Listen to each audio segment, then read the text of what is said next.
জাসাসের সাবেক আহ্বায়ক জাহিদ হোসেন চুন্নুর ২৯তম মৃত্যুবার্ষিকী উপলক্ষে জাতীয় প্রেস ক্লাবে আলোচনা সভার আয়োজন করে জিয়া শিশু কিশোর মেলা।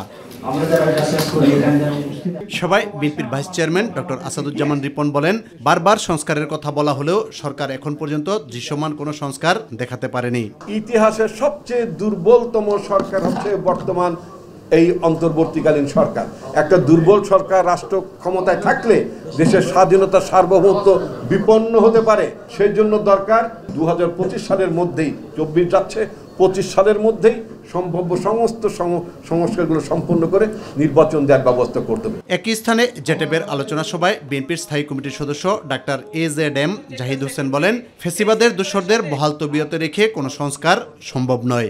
রাজনীতি দলের পিছনে লাগার দরকার নাই বন্ধুরা, আপনারা আপনাদের ভিতর ঘাপটি মেরে থাকা স্বৈরাচারের দোসরদের পিছনে লাগুন এবং তাদেরকে প্রশাসন থেকে এবং আপনাদের আশপাশ থেকে সরিয়ে দেন। দেশের মানুষের আকাঙ্ক্ষা বোঝার চেষ্টা করুন, দেশের মানুষকে তার অধিকার দ্রুততার সঙ্গে ফেরত দেওয়ার চেষ্টা করুন, তাহলে মানুষ আপনাদেরকে সাধুবাদ জানাবে।